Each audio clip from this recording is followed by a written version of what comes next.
Especiales UCR.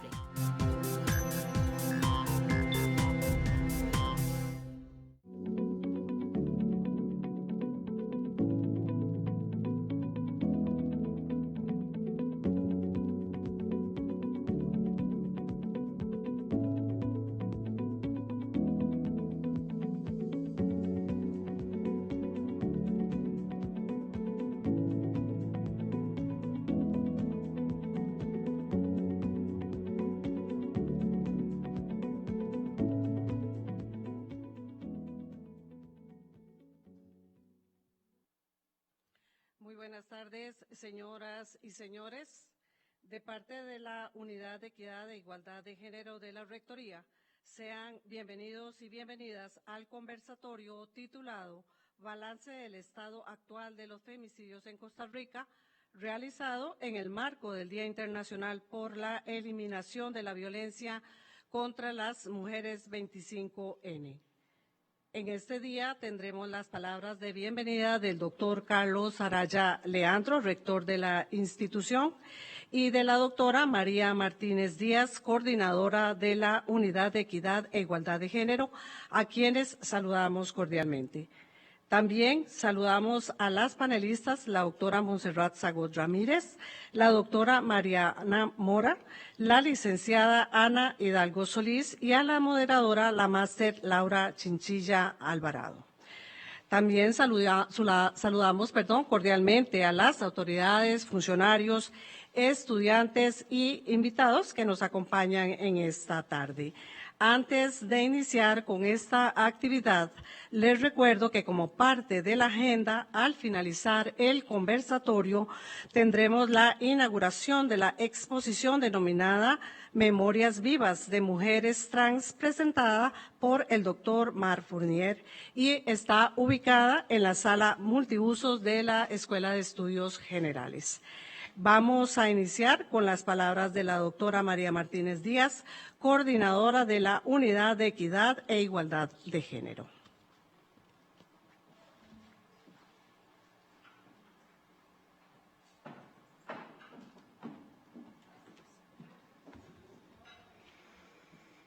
Muy buenas tardes.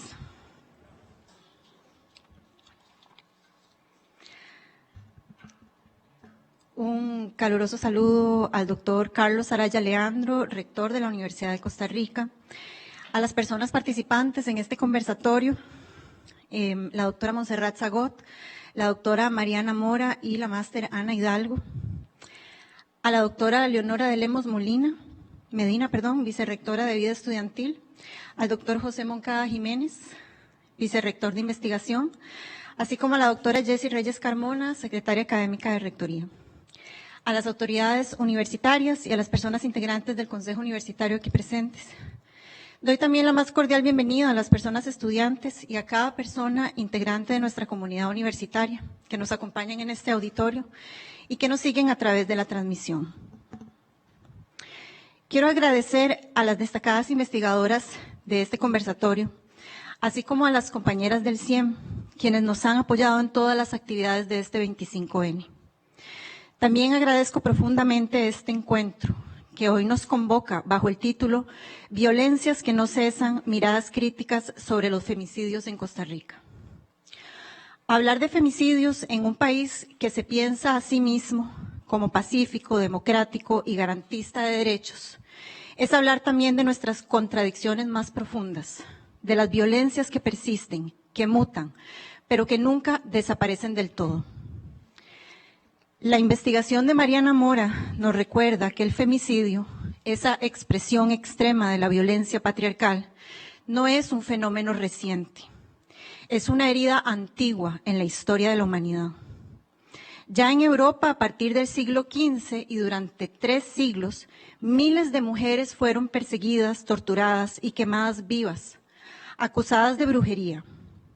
La escritora e historiadora Silvia Federici lo explica con contundencia. Aquello fue una verdadera guerra contra las mujeres, mediante la cual el Estado, la Iglesia, tomaron control del cuerpo femenino para imponer nuevos ideales de feminidad y domesticidad que respondían a las necesidades del capitalismo patriarcal naciente. En ese proceso se criminalizó todo lo que escapaba a ese orden, como la amistad femenina o el saber de las mujeres sobre sus cuerpos. A través de la violencia y del miedo se produjeron nuevas mujeres domesticadas, obedientes. Y esa operación histórica, esa pedagogía del terror, sentó las bases del continuum de violencias que todavía hoy enfrentamos. El concepto de femicidio, acuñado por Radford y Russell, nos permite entender precisamente eso, que la muerte de las mujeres por razones de género no es un hecho aislado, sino la culminación de una cadena de violencias normalizadas, estructurales, profundamente enraizadas en las desigualdades sociales. Y si miramos a nuestro entorno inmediato, constatamos que esa violencia patriarcal sigue siendo un eje doloroso de nuestras sociedades. Como lo señalan Ana Carcedo y Montserrat Zagot, la violencia basada en la inequidad de género causa más muertes y daños a las mujeres que la malaria, el SIDA o la guerra. En términos de salud pública, se traduce en una pérdida significativa de años de vida, de bienestar, de autonomía. Pero más allá de las cifras, lo que está en juego es la vida misma, como posibilidad digna de ser vivida. Durante mucho tiempo, las muertes de mujeres fueron relegadas a las páginas de los sucesos, de los periódicos, tratadas como dramas privados, como si la violencia doméstica fuera un asunto de pareja y no una violación sistemática de derechos humanos. Si cualquier otro grupo social fuera asesinado, golpeado, amenazado, con la regularidad con que lo son las mujeres, hablaríamos de una crisis nacional. Sin embargo, en el caso de las mujeres, la indignación social ha llegado tarde, fragmentada, muchas veces silenciada. Y es precisamente desde la literatura, donde la escritora argentina Mariana Enríquez nos devuelve la mirada en su cuento Las cosas que perdimos en el fuego. El punto de partida de este cuento es tristemente cotidiano. Mujeres que son quemadas por sus parejas en actos de castigo. Frente a ello, otras mujeres, hartas de vivir con miedo, deciden prenderse fuego a sí mismas. Se organizan y se nombran las mujeres ardientes. Este gesto radical, devastador, simbólico, es una forma de decir yo decido sobre mi cuerpo, incluso en el extremo de la desesperanza. Es una forma de arrebatarle al femicida la escena del castigo, de convertir el fuego en denuncia, aunque el precio sea la deformidad, la monstruosidad ante los ojos del orden patriarcal. El Estado, incapaz de detener la violencia contra las mujeres, responde en el cuento, como en la realidad, con más control sobre ellas, con vigilancia, con criminalización. Pero nada de eso resuelve el fondo del problema, porque el problema no está en el acto de rebeldía de las mujeres, sino en el sistema que las empuja al límite de la autodestrucción. La historia de las brujas del siglo XV y de las mujeres ardientes del siglo XXI se encuentran. En ambas, las mujeres que se rebelan son convertidas en monstruos, en advertencias, en ejemplos del castigo que merecen quienes se salen del molde. Entonces, frente a esta larga genealogía de violencias, cabe preguntarnos, ¿en qué hemos avanzado realmente? Sí, hemos ganado leyes, hemos conquistado espacios de denuncia, hemos visibilizado el problema, pero seguimos viviendo en estado de riesgo. Seguimos temiendo por nuestras vidas en espacios públicos y en nuestras propias familias. Y por eso estamos aquí hoy, porque el 25 de noviembre conmemoramos, y como lo dice el lema que escogimos este año, resistimos y transformamos, para seguir pensando juntas, para seguir nombrando lo que tantas veces se ha querido ocultar. Que este conversatorio nos sirva no solo para seguir resistiendo, sino también para transformar, y que podamos colectivamente apagar el fuego del miedo y encender el de la conciencia, la organización y la esperanza. Muchas gracias.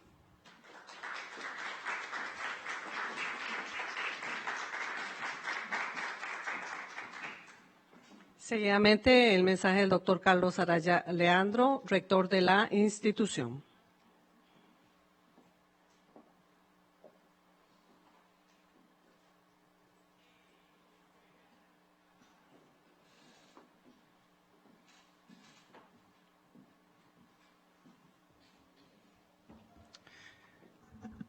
Muy buenas tardes. Saludo cordialmente a la doctora María Martínez Díaz, coordinadora de la Unidad y Equidad e Igualdad de Género, a la doctora Montserrat Zagot, docente jubilada, estrenándole ese título a doña Montserrat, de docente jubilada, connotada investigadora y activista, la doctora Mariana Mora, de la Escuela de Sociología del Centro de Investigación y Estudios de la Mujer, a la máster Ana Hidalgo Solís, psicóloga e integrante de la Red Feminista contra la Violencia hacia las Mujeres, la doctora Laura Chinchilla, quien moderará este evento, señor José Moncada, vicerrector de Investigación, señora Eleonora de Lemos, vicerrectora de Vida Estudiantil, señora Jessie Reyes, secretaria académica, don Sergio Salazar, miembro del Consejo Universitario, autoridades que nos acompañan, estudiantes, personal docente, administrativo, sean todas y todos bienvenidos a esta actividad que, como bien lo señalaba María, con el conversatorio denominado Violencias que no cesan, miradas críticas sobre los femicidios en Costa Rica, conmemoramos el Día Internacional de la Eliminación de la Violencia contra la Mujer. Esta fecha, recordemos que fue oficializada por la Organización de las Naciones Unidas en 1999, que honra la memoria de las hermanas Mirabal, brutalmente asesinadas en República Dominicana hace 65 años por el régimen de Trujillo. Su historia encarna la valentía inquebrantable de la resistencia frente a la opresión y la violencia de género. Este flagelo tampoco perdona a nuestro país. Al igual que en muchas naciones, su incidencia y su impacto la convierten en un problema de salud pública y en un factor estructural de vulnerabilización de mujeres y niñas. En este es un contexto, en un contexto global, donde observamos retrocesos preocupantes en materia de derechos humanos y en los avances logrados por los movimientos de mujeres, nuestro país lamentablemente no es la excepción. Los datos reportados el 2 de noviembre por el Observatorio de Violencia de Género contra las Mujeres y el Acceso a la Justicia son en efecto alarmantes y justifican la creciente preocupación de colectivos feministas, agrupaciones de mujeres, familias de víctimas y amplios sectores de la sociedad. Las voces que claman por respuestas urgentes, particularmente la Red Feminista contra la Violencia hacia las Mujeres, evidencian una realidad que no podemos seguir postergando. Como Universidad de Costa Rica, compartimos profundamente estas inquietudes. Nos unimos a quienes alzan su voz para exigir que esta amenaza sea enfrentada con determinación, rigor y una clara voluntad política. La violencia contra las mujeres es ante todo una herida abierta en el tejido social, una negación de la dignidad humana, una afrenta a los valores que sostienen nuestro Estado social de derecho. Como rector de la Universidad de Costa Rica, reafirmo nuestro compromiso ineludible con la sensibilización y la erradicación de la violencia de género. Esto no es un compromiso simbólico, sino una responsabilidad que debemos de asumir con ética. Insto, desde ese punto de vista, a redoblar esfuerzos en favor de la igualdad de género y en la construcción de un modelo de sociedad pacífico, inclusivo y profundamente respetuoso de los derechos humanos. Una sociedad donde el acceso igualitario a la justicia sea una realidad tangible, donde toda persona pueda desenvolverse bajo condiciones de protección integral.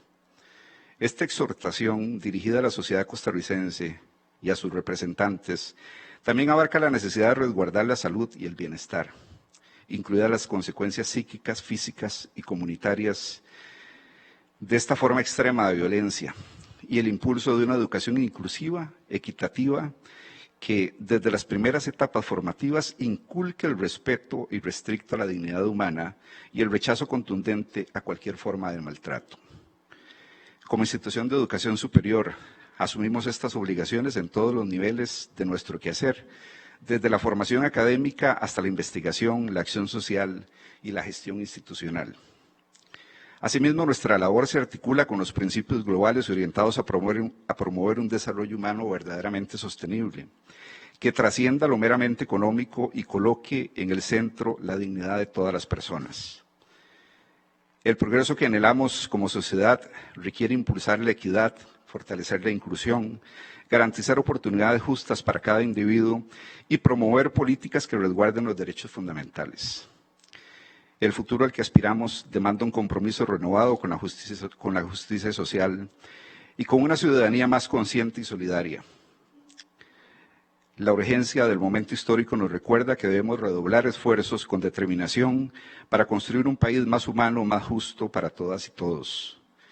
Los análisis que se presentarán en este conversatorio sobre la situación actual de la violencia contra las mujeres en Costa Rica, el fortalecimiento de los movimientos conservadores, el auge de la tendencia antifeminista, la dimensión política del reconocimiento de los femicidios y la actuación del Estado en la prevención y la atención de la violencia son fundamentales para comprender los desafíos que enfrentamos y para delinear rutas de acción efectivas. Agradezco profundamente a las destacadas investigadoras y activistas que nos acompañan hoy por su compromiso, su valentía y su generosidad intelectual. De igual forma, mi reconocimiento y felicitación a la Unidad de Equidad e Igualdad de Género, organizadora de esta actividad tan importante como necesaria y oportuna. Deseo que este encuentro marque el compromiso renovado de una Costa Rica que se levanta contra la violencia y se sostiene sobre los pilares del respeto, la igualdad y la justicia.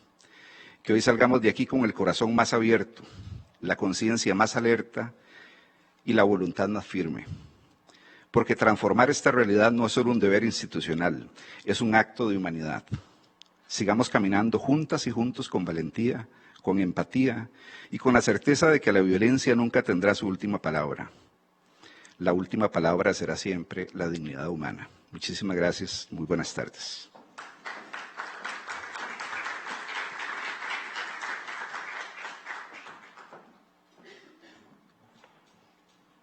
Agradecemos sus palabras y a ustedes su atención y presencia. A continuación, cedo la palabra a la moderadora, la máster Laura Chinchilla Alvarado, quien estará acompañada por las panelistas, la doctora Montserrat Zagot Ramírez, la doctora Mariana Mora y la licenciada Ana Hidalgo Solís. Adelante, por favor.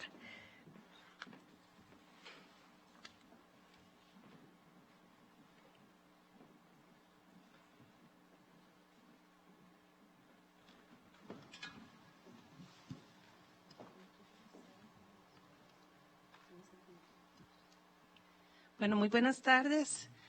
Les doy la más cordial bienvenida a este conversatorio que, como ya hemos mencionado, hemos titulado Violencias que no cesan, miradas críticas sobre los femicidios en Costa Rica. También hemos mencionado que estamos acá en el marco de la conmemoración del Día Internacional para la Eliminación de la Violencia contra las Mujeres. Y estamos sobre todo acá para nombrar esa violencia que lamentablemente no cesa y que seguiremos nombrando mientras nos siga arrebatando vidas. Estoy segura que esta va a ser una conversación interesantísima, muy valiosa, pero sobre todo necesaria. Ese es un panel de lujo, ya verán por qué. Y les agradezco muchísimo el espacio y el tiempo que tomaron las invitadas para acompañarnos hoy. Procedo a presentarlas. La doctora Montserrat Zagot Rodríguez, quien es antropóloga y socióloga. Montserrat es doctora en sociología con especializaciones en sociología política y sociología del género por The American University de Washington, D.C. La doctora Zagot es profesora catedrática jubilada de la Escuela de Sociología e investigadora del CIEM. Se desempeñó como directora de la maestría en estudios de las mujeres, géneros y sexualidades. Ha sido vicedecana del Sistema de Estudios de Posgrado, así como integrante y directora del Consejo Universitario de nuestra universidad. La doctora Zagot es autora de numerosas publicaciones en temáticas muy diversas de violencia contra las mujeres, femicidio, feminismo, derechos de las niñas y las adolescentes, construcción del conocimiento y movimientos sociales en América Latina. Además, Montserrat fue pionera en las investigaciones sobre femicidio en Costa Rica y en Centroamérica, así como del desarrollo del concepto de necropolítica de género, que lo vamos a abordar más adelante también. Muchas gracias, Monserrat. Les comento que ando con una bronquitis, entonces a lo mejor toso por ahí. La doctora Mariana R. Mora es profesora asociada de la Escuela de Sociología, subdirectora e investigadora en el Centro de Investigación en Estudios de la Mujer, doctora en Sociología y Género por la Universidad de Paris-Cité. Sus áreas de investigación son violencia contra las mujeres y femicidios, acceso a la justicia e impunidad, epistemologías feministas, cartografías sociales, memoria y movimientos sociales. Y Ana Hidalgo Solís es psicóloga, activista feminista, exdirectora del Departamento de Violencia de Género del Instituto Nacional de las Mujeres, investigadora en temas de violencia contra las mujeres y en este momento vicepresidenta de la Red Feminista contra las Mujeres. También agradezco al público presente, estudiantes, activistas, representantes de colectivas feministas, por acompañarnos hoy. Bueno, como les mencioné anteriormente, en Costa Rica la violencia contra las mujeres sigue cobrando vidas. Según el último reporte del Observatorio de Violencia de Género contra las Mujeres, el más reciente, de finales de octubre, se reportan en este momento 33 femicidios clasificados como tales en lo que va del año. Y además hay 23 muertes violentas de mujeres aún por clasificar en procesos de investigación. Estamos hablando de una muerte violenta de una mujer cada 5 días en lo que va del año. Pero bueno, más allá de los números, que son súper alarmantes, ¿verdad? Sabemos que hay vidas interrumpidas, familias devastadas y un Estado que no logró proteger. Muchas instancias como el PNUD, el INAMU, ONU Mujeres y otras han señalado que los femicidios no son hechos aislados, no son sucesos, como muchas veces son abordados en los medios de comunicación, como ya lo hemos mencionado acá también, sino que son la expresión más extrema de un entramado de violencias estructurales, económicas, institucionales y también simbólicas, porque la dimensión simbólica del femicidio también es muy importante de considerar en esta reflexión. Y el panorama no es único de nuestro país, ¿verdad? Los datos para la región son muy desalentadores. Según ONU Mujeres, según un documento de este año muy reciente, de reciente publicación, 7 de cada 10 países latinoamericanos han registrado retrocesos en las políticas de igualdad y derechos de las mujeres en los últimos 5 años. Ese es el panorama en el que vamos a profundizar a lo largo del conversatorio, que va a tener la dinámica de preguntas y respuestas, y las personas también, ustedes podrán también comentar las intervenciones de las colegas. Vamos a trabajar en 3 bloques. El primer bloque vamos a situar la violencia contra las mujeres en Costa Rica, ¿verdad? Hacer como este balance general. En un segundo momento, las aproximaciones a la problemática desde cada una de las áreas de conocimiento de las colegas. Y en último momento, en el último bloque, vamos a trabajar y a conversar sobre movilización, acción y resistencia, y también un poco el lugar que la universidad tiene como institución en el abordaje de esta problemática. La tarea que nos sigue quedando pendiente, ¿verdad? Entonces, voy a pasar a las preguntas. Primero, quiero preguntarle a Monserrat, Monserrat, situándonos en este contexto que rápidamente hemos mencionado por acá, ¿cómo describiría usted la situación actual, digamos, de la violencia contra las mujeres en el país, también dándole una perspectiva histórica? Muchísimas gracias, muy buenas tardes a todas y todos. Agradezco muchísimo la invitación que se me ha hecho para participar en este conversatorio. Saludo al señor rector y a todas las autoridades acá presentes. Me perdonan por la computadora, pero tenía una serie de datos y cosas y entonces tengo que estarlos viendo porque si no se me van a ir algunas cosas. Respondiendo a la pregunta que me hace Laura, y no únicamente ubicándome en el contexto de Costa Rica, sino tal vez de América Latina, América Latina vivimos lo que yo he llamado en unos textos un proceso letal de grandes proporciones. América Latina en general es uno de los territorios del mundo más violentos fuera de una zona de guerra abierta. Eso está muy relacionado con las desigualdades históricas, estructurales que ha tenido nuestra región. De hecho, todos los estudios que tenemos a mano nos indican que conforme más se incrementa la desigualdad, más se incrementa la violencia. 18 de los países con el número más alto de femicidios, con las tasas más altas, de los 25 países del mundo más violentos, están también en América Latina. Eso significa entonces que este proceso letal es un proceso que no únicamente, digamos, incide directamente en los asesinatos de mujeres, sino en causar una pérdida del sentido de solidaridad, de comunidad, una ruptura del tabú de la crueldad, como yo he dicho en algunos momentos. Y quisiera ofrecer simplemente algunos números para plantear esto. Y además hablar algunas palabras sobre lo importante que es el concepto de femicidio. ¿Por qué es importante nombrar a estos crímenes basados en la desigualdad de género femicidios y no llamarles simplemente homicidios? Y esto es porque los términos neutrales, ¿verdad?, como homicidio, ocultan los escenarios particulares diferenciados en que mueren hombres y mujeres. No son los mismos escenarios, no son las mismas condiciones. Por ejemplo, se estima que entre un 60 y un 70% de los homicidios de mujeres en todo el mundo son cometidos por razones asociadas a su género, por violencia sexual y la mayoría de ellos por hombres cercanos. Menos de un 6% de los homicidios de hombres son cometidos por razones asociadas a la violencia doméstica y sexual, y todavía menos son cometidos por mujeres cercanas. Es decir, que cuando se trata de muertes violentas, los escenarios en los que mueren hombres y los que mueren mujeres son completamente diferentes. Los hombres generalmente mueren en riñas callejeras por problemas de negocios, por violencia política, por violencia criminal, mientras que las mujeres mueren en el contexto, la mayoría de las relaciones personales, las relaciones familiares y generalmente en contextos muy cercanos a sus comunidades, a sus hogares.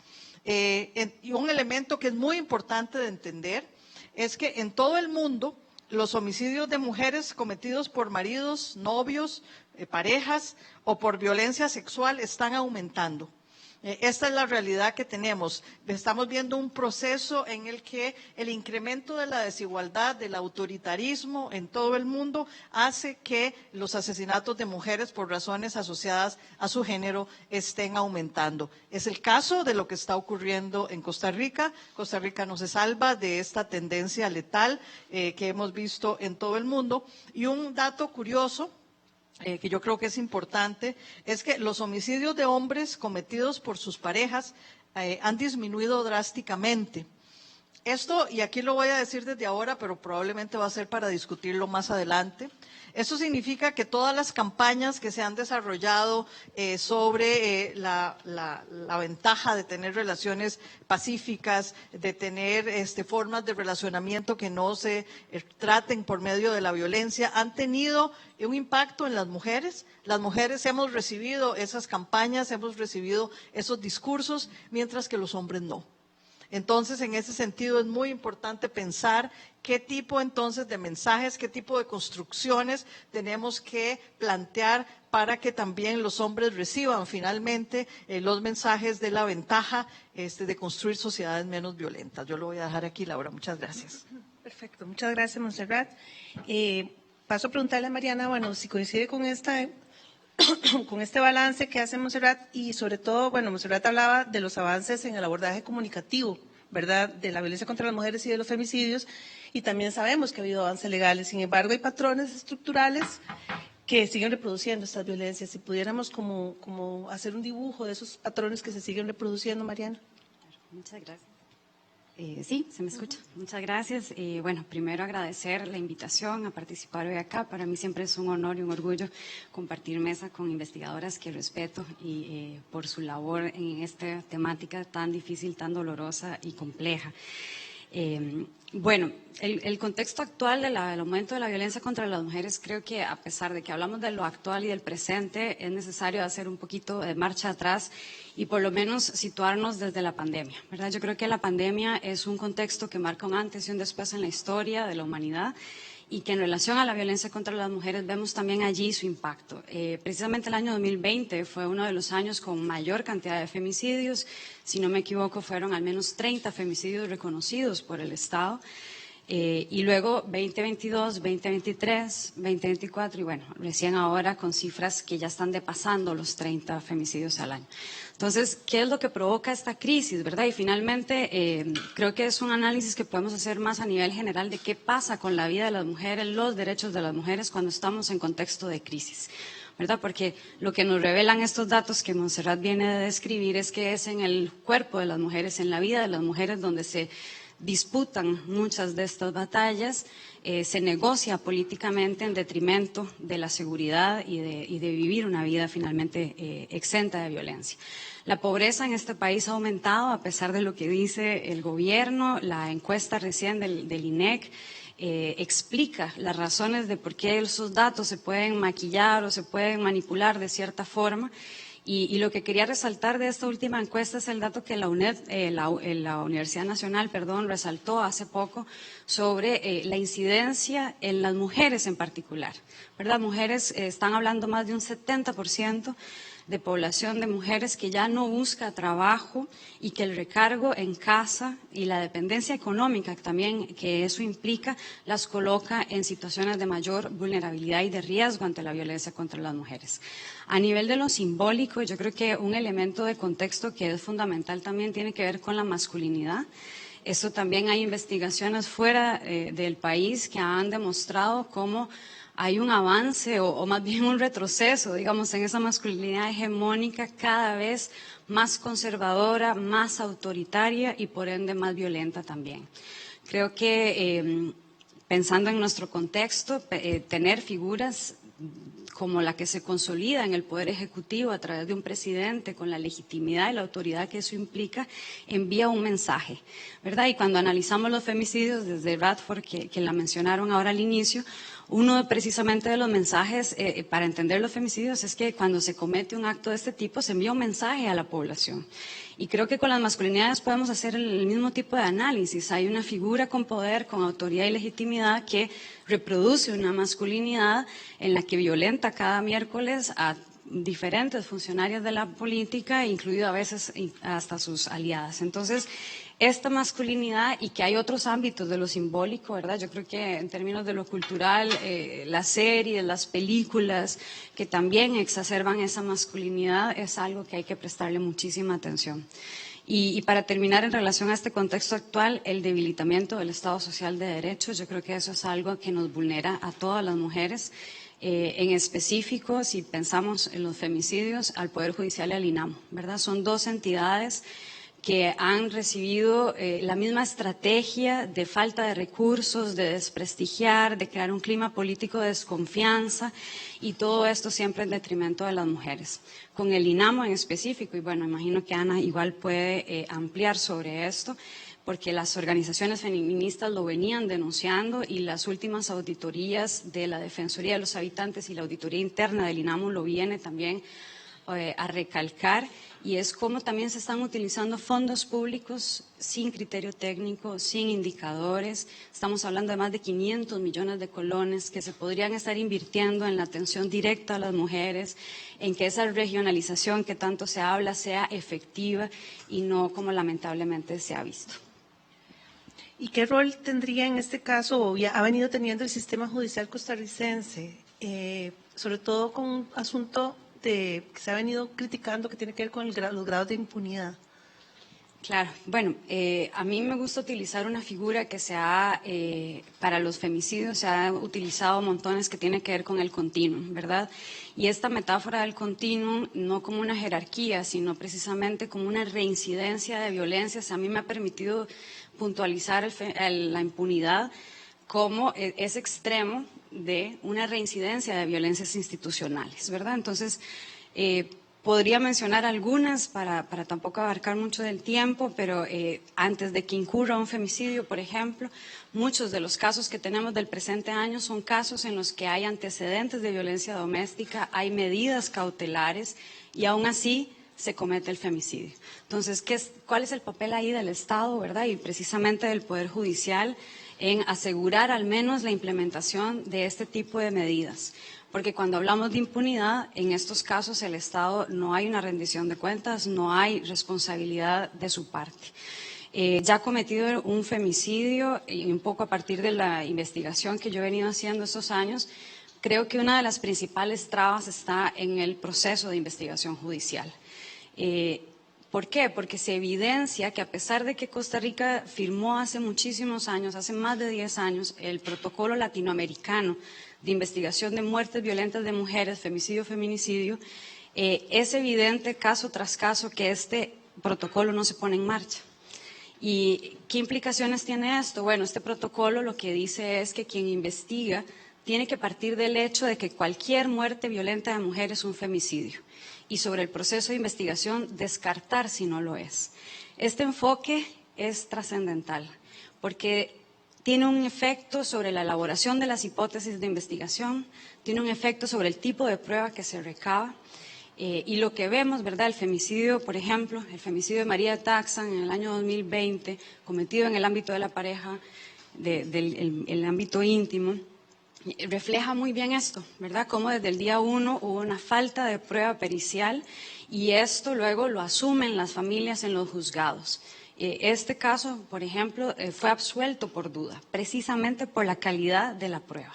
Y si no es porque la familia insiste, apela, lucha, no se logra conseguir este tipo de justicia, ¿verdad? Entonces creo que la impunidad, y otro dato que vi recién que también me dejó muy preocupada en el estado de la justicia de este año, es cómo también tenemos resoluciones judiciales que desaplican la ley especializada de género, en este caso, ¿verdad?, con los femicidios. Hay 2 ejemplos, hay uno de tentativa de femicidio y otro de femicidio, en los que hay una sentencia, por ejemplo, de femicidio, hay una apelación y un reenvío con la argumentación, en este caso, cuestionando la unión de hecho, ¿verdad?, que era una de las características que englobaba el tipo penal en el país. También se hizo con tentativa de femicidio.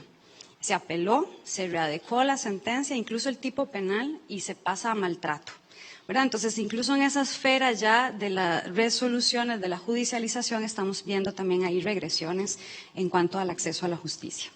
Vamos a volver al tema del acceso a la justicia en las próximas preguntas. Para cerrar lo que veníamos planteando, Ana, sobre las violencias simbólicas, que también podríamos especificar como digitales, mediáticas, redes sociales, medios de comunicación, cómo estas violencias participan o co-construyen, digamos, la violencia femicida, y cuál es el trabajo que ustedes han venido planteando desde hace rato en ese tema. Sí, bueno, buenas tardes y muchas gracias por la invitación. Un saludo al señor rector y también a las otras personas que están aquí presentes. Son muchas cosas las que yo podría comentar, de las que han comentado las compañeras, porque creo que nosotros en la Red Feminista hicimos, si no es la última, es de las últimas investigaciones que hay sobre femicidio en Costa Rica. Nosotros hicimos una investigación que aplica una técnica que se llama autopsias psicosociales. Esta es yo digo que es un desarrollo de las investigaciones que muy bien, dice Laura, desarrolló por primera vez Montserrat y Ana Carcedo. Yo creo que Costa Rica fue de los primeros países que hicieron investigación en femicidios, por lo menos en América Latina, y no sé si beyond, seguramente también. Entonces, bueno, esta investigación que nosotros hicimos fue, como su palabra lo dice, una disecación, digamos, de esas muertes que ocurrieron en el 2020. Fueron 28 muertes las que nosotras investigamos. Después han clasificado otras 2, incluyendo una muerte que es extraordinaria y patéticamente parecida al asesinato de María Taxan, que es un femicidio que podría para muchas personas romper muchos moldes, porque son femicidios ambos de unas mujeres profesionales con grados de maestría, digamos, las 2 muertes, la María y la otra señora, y sus muertes estuvieron a manos de sus parejas médicos en contextos de una gran sofisticación, el uso de los recursos tecnológicos, además de muchos otros recursos su conocimiento profesional. Bueno, en el caso de María, como en el caso de este otro médico, fueron inyectadas con anestésicos, etcétera, para dormirlas. Por eso es parte también su sanción, porque se les acusa del uso, es un agravante del delito, el uso de conocimiento técnico para poder perpetrar la muerte. En cualquier caso, digamos, lo importante, yo creo que tal vez para todas las personas que también nos escuchan, las investigaciones de femicidios las hacemos, yo creo que las tres estamos de acuerdo, no porque tengamos interés en contar muertes, ni en contar muertas. Lo hacemos porque queremos explorar, tener mejor conocimiento para poder hacer labor de prevención de la violencia contra las mujeres. Y también investigamos el femicidio porque, como bien ha dicho Montserrat, y lo confirmamos nosotros, en los femicidios del 2020, alrededor de entre un 50 a un 55% siguen siendo femicidios en relaciones de pareja o intrafamiliar. Y que todos los femicidios creemos nosotros que son prevenibles, por eso estamos aquí, por eso hacemos todos, porque si no creyéramos que se puede prevenir, entonces no haríamos estas investigaciones. Entonces hay como muchas cosas que se podrían decir. Quiero hacer tal vez un único comentario antes de responder a lo de la violencia simbólica, y es que en esta investigación nosotros logramos identificar otros escenarios que son muy propios de las mujeres y que nosotras, digamos, en las investigaciones todavía no están suficientemente registrados. Uno de ellos es lo que llamamos nosotras en la investigación, y proponemos que se pueda estudiar un femicidio en el contexto de los cuidados. Los cuidados sabemos que nos tocan a las mujeres, los cuidados de las personas enfermas, los cuidados de las personas con discapacidad. En este año hubo uno de estos femicidios, que refleja muchísimo además la depositación que hace el Estado en las mujeres de situaciones de altísimo riesgo que no se consideran riesgo. Por ejemplo, cuidar a una persona con una enfermedad mental, ¿verdad? Y que han habido varios, digamos, antes del 2020 hubo, después del 2020 hubo, porque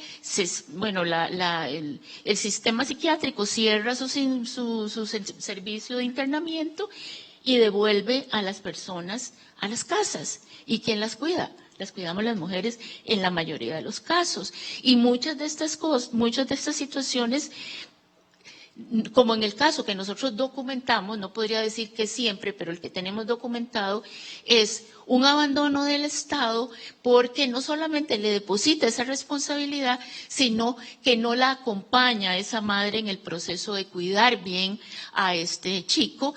Y sería muy largo, ocuparía mucho tiempo tratar de plantear el tema de su enfermedad mental con también el tema del machismo. Pero vuelvo entonces a la parte simbólica. Cuando me llegó esa pregunta, yo me hice unas preguntas al revés, disculpas.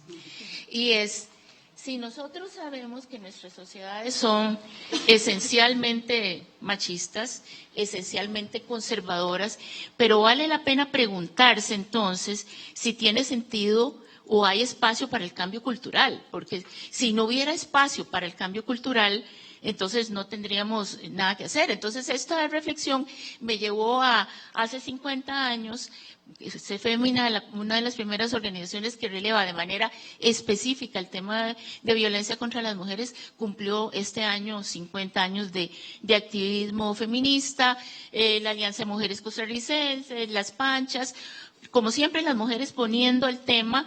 Y aquí me adelanto a la última pregunta, siempre la vigencia de las organizaciones de mujeres es en ese sentido importante. Plantean y se anticipan como 10 o 15 años a la necesidad de la política pública. La primera política pública que habla sobre violencia contra las mujeres es en 1990, la Ley de Igualdad Real. Después tenemos las políticas públicas siguientes. Y entonces uno dice, bueno, y esto algo tiene que haber cambiado. Desde mi punto de vista, un ejemplo que siempre hago es en 1996-95, cuando se hace la ley de violencia doméstica, incluso en el 2007, cuando se aprueba la ley de penalización, nosotros no hubiéramos pensado, la sociedad costarricense, no las mujeres, hubiéramos pensado en decir que vamos a sancionar el llamado piropo como un delito o como una contravención, porque si en 1996 nos decíamos que estaban locas porque decíamos que el abuso sexual ocurría en las casas, ¿verdad? Y no era el sátiro, hablar del piropo en el 96 nos hubieran hecho re locas y ahí estaríamos en el psiquiátrico. Pero sin embargo, hace 2 o 3 años se logra generar una ley que reconoce que el acoso sexual callejero, reivindicado sobre todo por las mujeres jóvenes que ya están cansadas, nosotras todas lo vivimos, pero ellas lo ponen en la política. Entonces uno dice, bueno, quiere decir que hay cosas que van cambiando. Esto podemos hablar de otros impactos, digamos, del cambio cultural que nos permiten también, sin decir que las cosas hayan cambiado, porque los femicidios nos recuerdan que todavía tenemos mucho camino para erradicar la violencia contra las mujeres, que digamos, la tolerancia social costarricense a la violencia contra las mujeres iba, digamos que desarrollándose en algún camino, digamos, de mayor tolerancia. Pero ¿qué pasa cuando tenemos desde el discurso público y desde la práctica pública un discurso contrario? ¿Verdad? Es un discurso contrario a los derechos humanos en general y, por supuesto, para el cual los derechos humanos de las mujeres no son importantes. Y decimos desde el discurso y desde la práctica, porque no es solamente un discurso, digamos, populista contra todo la diversidad y los derechos humanos, sino también es una práctica. Nosotros nunca hemos tenido un presidente que le pida a una señora que le regale a la chiquita y se la devuelva cuando está en la universidad, por decirlo menos, ¿verdad? Entonces, la violencia simbólica, y tal vez ya ahorita cierro actúa tanto como atacando, cuestionando todo lo que tiene que ver con la legitimidad de la violencia, si los discursos son ciertos, pero también modelando otras formas de masculinidades, ¿verdad? Y es una masculinidad que además, en un contexto muy complicado, para las redes sociales abonan también, donde hay una crisis de la masculinidad, donde lo vemos con estos muchachos llamados ahora inceles, ¿verdad? Que también nos devuelven a las mujeres la responsabilidad por si tienen o no tienen novias y parejas, etcétera, ¿verdad? Es realmente una situación muy compleja, muy novedosa, que nos está colocando en una situación, y con esto cierro, de franco retroceso cultural en materia de derechos humanos de las mujeres y de no violencia contra las mujeres. Muchas gracias, Ana. Efectivamente, hablamos de un avance de grupos conservadores y discursos antifeministas que muy bien dibuja Ana. Y usted, Montserrat, ha venido trabajando el concepto de necropolítica de género, que de alguna forma nos permite también entender estos aportes que hacen las compañeras. ¿Cómo entendemos la necropolítica de género y cómo nos sirve para poder entender esto que nos pasa hoy en Costa Rica? Sí, muchísimas gracias. Antes quisiera dar unos datos que se me quedaron acá antes de pasar a lo de la necropolítica de género. Justo por ser el 25 de noviembre, una serie de organismos internacionales están sacando datos novedosos, ¿verdad?, sobre las dimensiones de esta violencia. Y la OMS en el 2025 hizo una contabilización de que en el 2023 más de 50,000 mujeres y niñas en el mundo fueron asesinadas por sus parejas o por hombres de sus familias. Eso significa que en promedio 140 mujeres y niñas son asesinadas diariamente por hombres con quienes tenían una relación íntima, familiar o de cercanía. Es decir, son mujeres y niñas que mueren a manos de las personas más cercanas que se suponía que son las fuentes de protección, ¿verdad? Las personas que deberían cuidarlas. En promedio, para que lo pensemos, el tiempo que tenemos acá, ya tenemos 60 minutos acá, cada 10 minutos es asesinada una mujer o una niña como resultado de la violencia misógina. Yo creo que esos datos, y lo digo así porque de alguna forma me plantean el camino para hablar de necropolítica de género. el concepto yo lo desarrollé ya hace varios años,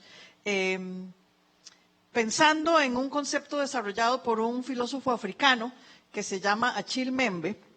Achille Mbembe desarrolló el concepto de necropolítica pensado sobre todo en el contexto de sociedades altamente racistas, ¿verdad? Y de cómo las personas, justamente por el color, en una violencia estructural generada por el racismo, terminaban asesinadas prácticamente como una política social o como una política de Estado. Yo empecé a reflexionar sobre el concepto de necropolítica que nos planteaba Mbembe y pensé que las condiciones que él establecía se parecían mucho también a las de sociedades dominadas por la misoginia, por el sexismo y incluso por formas de odio profundo a las mujeres. Entonces, yo empecé a pensar cómo se podía construir ese concepto en términos de utilizarlo para los femicidios y planteé que para que un femicidio ocurra, tienen que entrar en juego una serie de factores, ¿verdad? No es así nomás que ocurre un femicidio, tienen que conjuntarse una serie de factores de orden individual, que tiene que ver con las relaciones personales que tiene la persona, de orden cultural, por ejemplo, con lo que hablaban las compañeras, cuando hay una sociedad que naturaliza la violencia, cuando hay hombres que se han creído el discurso de la violencia como supremacía, que tienen que dominar a las mujeres, y también estructural, es decir, una sociedad que no ha construido condiciones igualitarias para las mujeres. Entonces, esos tres factores, el individual, el cultural y el estructural, tienen que conjuntarse.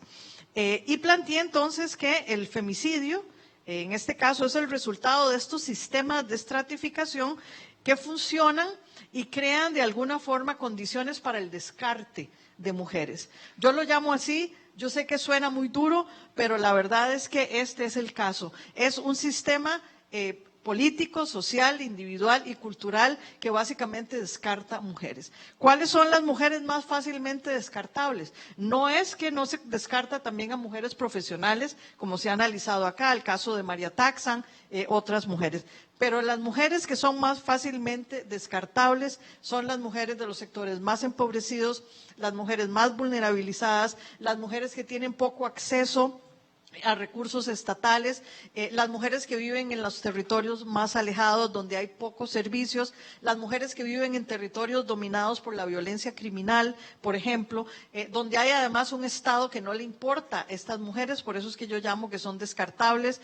Judith Butler en algún momento hablaba de las vidas que no merecen ser lloradas ni recordadas, pues muchas de estas mujeres, de no ser por las investigaciones que hemos hecho, varias de las que estamos aquí presentes, serían mujeres que ni siquiera son recordadas o recibirían un cuadrito en la página roja de algunos de los medios de comunicación. Una de las labores que hemos hecho también el movimiento feminista, y aquí me adelanto un poco, para tratar de entender esta dinámica de la necropolítica de género, es justamente no olvidar a estas mujeres y no olvidar los contextos en los que se han producido estos asesinatos y no olvidar también que si esas condiciones fueran diferentes, estos crímenes serían, como dijo Ana, prevenibles. ¿Y por qué digo que son prevenibles? Porque una necropolítica se instala justamente cuando los estados, la sociedad y una serie de elementos dejan de importarle las mujeres y consideran que hay ciertas mujeres que son descartables. Entonces, en ese sentido, los femicidios, desde mi punto de vista, no son anomalías sociales, no son patologías, no son el producto de hombres animales enfermos. Más juegan un papel fundamental y sistémico, ¿verdad? En una sociedad que quiere mandarle un mensaje a las mujeres, como ya lo dijo Mariana. Y el mensaje del femicidio, cuando se establece como necropolítica, es confórmate con tu lugar. Ese es básicamente el mensaje. Si las mujeres se salen del canasto, si no se conforman con su lugar, si se ponen a querer salirse de matrimonios violentos, si se ponen a querer enfrentarse a parejas que están metidas en el narco o en las redes criminales, si se ponen a querer enfrentarse a los hombres de su sociedad, de su comunidad y de su familia, básicamente la amenaza está ahí siempre presente. Entonces, una necropolítica de género nos hace referencia a todas estas condiciones estructurales con un Estado y una sociedad que parece no importarles, que no hacen nada o que hacen muy poco y que por lo tanto construyen estos climas políticos, culturales y sociales para que se descarten mujeres fácilmente. Ese es un poco el análisis, digamos, teórico que yo he realizado sobre este concepto y que lo he aplicado sobre todo en Centroamérica, que tiene algunas de las tasas de femicidios, algunos de los países más altas del mundo.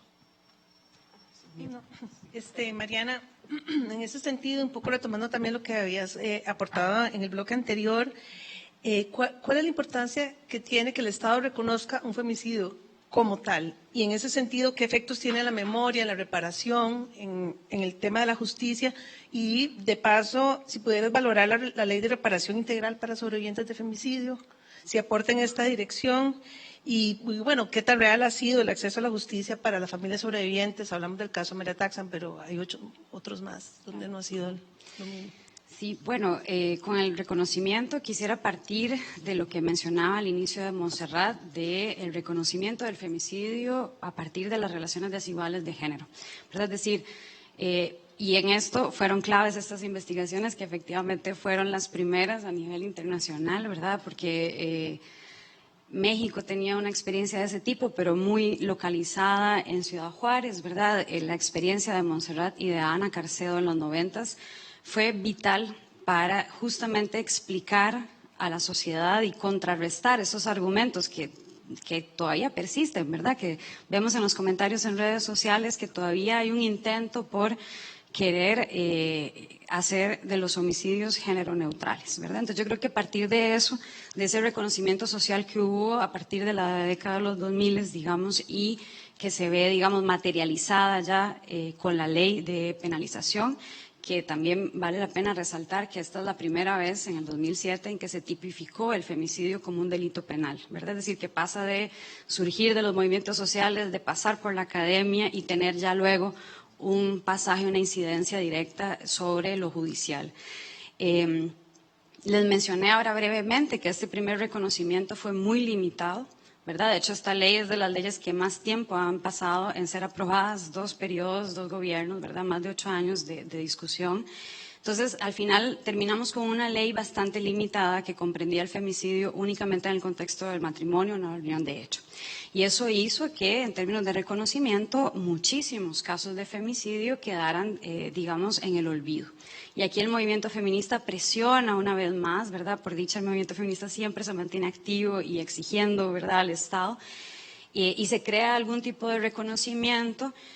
Pero todos estos reconocimientos también que produce el Poder Judicial, quiero ser bastante clara en esto, en que son reconocimientos políticos, estadísticos, pero que no se traducen inmediatamente en lo judicial, ¿verdad? Es decir, ahora se habla de 33 femicidios, pero no hay certeza de que estos, al momento de pasar a tribunales, pasen a ser sancionados como femicidio. De hecho, tenemos muchos casos que terminan siendo homicidio simple, homicidio calificado. Entonces, eso es un primer factor que me parece importante. Y luego quisiera igual mencionar lo que se nos queda por fuera, ¿verdad? Que es ese subregistro que las investigaciones siempre han insistido y que hablando del no reconocimiento y conectando con la actividad que tenemos posterior, quiero mencionar los asesinatos de las mujeres trans, ¿verdad? Es decir, es también una población dentro de la enorme población de mujeres que hoy en día en el país no está reconocida su identidad de género, no hay una ley de identidad de género y por ende todo asesinato violento de mujer trans no es reconocido y no es sancionado como tal. Acá quisiera tal vez resaltar el lugar de la sociedad civil, ¿verdad? Que lo decíamos y que en general el movimiento feminista, que lo decía ya Montserrat, de no olvidar, ¿verdad? De que también es el lugar de la memoria, que también complementa la pregunta, está en nuestras manos. Y acá las organizaciones trans, Transvida en particular, lleva un registro de las violencias específicas, pero si no, serían datos que a nivel de país se pierden y no hay acceso a. Otro escenario que me parece que no hay reconocimiento y que también tiene una incidencia en la justicia es en los casos de mujeres en situación de calle. Yo elaboro una cartografía de femicidios ya desde el año 2017 y cada año hay 2, 3 casos de este tipo que salen en los medios de comunicación y que puedo entender que luego el Estado nombra y demás, pero quiero hablar del del escenario como tal, del contexto, porque muchos de estos casos quedan en impunidad precisamente por el tipo de contexto. Y no hay un interés estatal ni judicial de ir más allá para ver cómo caracterizar ese momento, que además otra vez la pandemia, las cifras de las personas en situación de calle se triplicaron en el país. Entonces ahí hay un componente de género que también está cada vez en más riesgo. Entonces creo que hay muchos, bueno, y conectando con la ley de reparación, si un femicidio no es sancionado como femicidio, no podrá recibir los derechos que ahora se llevan a cabo, digamos, a partir de la ley de reparación. Entonces hay como una negación doble de la justicia y posteriormente de los servicios y recursos que la ley de reparación contempla. Esta ley a mí me parece muy importante, que es un avance, ¿verdad?, en el reconocimiento de los derechos de las mujeres y de las personas en general, porque acá incluimos hijos y personas dependientes de estas mujeres. Es una ley que en América Latina hay pocas, la mayoría de las leyes en la región que tienen algo que ver con femicidio, si acaso incluyen medidas como la indemnización, pero lo que hablamos de reparación o de otras figuras de este tipo del derecho están en la mayoría de los casos ausentes. Entonces, la ley de reparación en Costa Rica es, digamos, en esa materia bastante avanzada. Es producto también de la presión del movimiento feminista y también del surgimiento de un nuevo actor en esta lucha, que es el Grupo de Familias Sobreviviendo el Femicidio. Esta ley se logra aprobar en el 2022, el último mes, yo creo, ¿verdad?, del gobierno de Carlos Alvarado. Y bueno, lo que hemos tenido lamentablemente estos últimos años es su no aplicación, ¿verdad? La principal argumentación ha sido de presupuesto. Esta ley incluye muchos aspectos, atención prioritaria en salud, educación y vivienda, acompañamiento, eso es uno de los que más defienden las familias, el acompañamiento legal desde el día 1. Se reforman varios artículos de la ley de familia para eliminar la patria potestad, ya con sentencia en firme de los femicidas. Y hay un subsidio mensual para hijes, ¿verdad?, que dependían de las mujeres, y también para personas con alguna discapacidad que también dependieran. Es de ese último, es del cual se han agarrado políticamente para no querer implementar la ley, y de hecho actualmente hay una propuesta que la leemos como regresiva en términos de los derechos, porque quieren cambiar algunos de estos artículos, por ejemplo el tema del subsidio, que está contemplado, por ejemplo, para hijes hasta los 18 años o 25 si siguen estudiando, ahora quieren hacer un único subsidio, ¿verdad? Entonces, toda esta materia de regresión de derechos creo que hay que prestar mucha atención. En otros contextos como Argentina, con Milei, ya lo mencionábamos antes, esos intentos de incluso eliminar el tipo específico de la ley, como es ese caso. ¿Qué tan real es el acceso a la justicia? Bueno, esa pregunta se las trae, ¿no? Lo real. Es complejo, ¿verdad? A mí me gusta utilizar una figura también de las investigaciones previas de femicidio sobre las rutas críticas, ¿verdad? ¿Cuál es esa ruta que una familia se ve enfrentada una vez que ocurre un femicidio? Puedo hablar de dos dimensiones, quizás en particular, que me parecen muy graves: las desigualdades territoriales, por un lado, y las desigualdades económicas, por otro. Porque una de las principales trabas que las familias señalan es esa falta de acompañamiento, de representación legal, ¿verdad? Ellas y ellos dicen, los femicidas, los imputados, el Estado les garantiza la defensa, y a nosotras y a nosotros, ¿verdad? Entonces, justamente la ley viene a responder eso, pero actualmente no sucede, y por ende quienes tienen acceso a esta representación legal son familias que tengan los medios o que también recurren a una serie de acciones, venta de bienes, bingos, rifas para recaudar fondos. Pero esta falta de acompañamiento legal se traduce luego en los procesos judiciales. Esto tiene una relación directa. Enfrentarse a la institución del Poder Judicial, a los tiempos, a las instancias, a los procedimientos, al lenguaje como tal, ni ustedes ni yo tendríamos, ¿verdad?, las herramientas. Se ocupa ese saber especializado y las familias, insisto, la mayoría, como ya lo dijo Montserrat, hay casos de mujeres de clases medias y altas, pero sí me atrevería a decir también que el grueso, digamos, están concentrados en clases populares. Las desigualdades territoriales inciden también en el acceso a la justicia. Aquí quiero referirme al doble femicidio de Fernanda y Raisha, que es un femicidio que pasa 4 años esperando justicia, y algo que señala su hermano, quien estuvo luchando todo este tiempo, es precisamente las carencias del Poder Judicial, y una de ellas era la rotación de fiscales. Y claro, cuando empezamos a prestar atención a esto en la ruralidad, es muy recurrente. ¿Qué se traduce esto? Que un expediente de femicidio, que son más de 100 páginas, o muchísimas más, ¿verdad? A veces lo mínimo son 100, cada 6, 8 meses alguien empieza de cero a conocer el caso, ¿verdad? Y esto va a tener evidentemente una incidencia en esto. Las familias son víctimas de la revictimización, perdón ahí la insistencia, pero a pesar de que a veces hay acceso a la justicia, es a costa de qué, ¿verdad? ¿De qué efectos? Hay otros 2 escenarios que a mí me parece interesante de pensar cuando hablamos del real acceso a la justicia: los procesos abreviados, que esto es algo que también de repente, bueno, yo soy socióloga, me acerco al derecho con cautela y con humildad, y yo imaginaba antes que, ¿verdad?, que los procesos abreviados no se podían hacer en delitos penales. Cada año hay más de un caso de este tipo, y entonces ahí hay un acceso a la justicia. Pero ¿qué tipo? ¿Y mediado por qué? ¿Y en qué condiciones esta familia acepta? Si ya, como dije antes, no tiene representación legal ni asesoría, digamos, correcta al respecto. ¿Qué pasa también con los suicidios? Esto es algo que cada año registramos femicidios donde el femicida comete un suicidio. Ahí estrictamente no podemos hablar de la justicia en los tribunales, pero entonces, ¿qué le queda a la familia? Y es un poco lo que igual retrato en relación a estos efectos psicosociales, comunitarios, que trasciende la violencia de género y que impacta también a las comunidades. Gracias, Mariana. Frente a esos vacíos en materia de atención y prevención también de la violencia contra las mujeres, Ana, y también por su experiencia del lado de la política pública, pero también conociendo los activismos feministas muy bien desde adentro, ¿qué papel cumplen hoy las redes comunitarias y las organizaciones feministas frente a esta situación?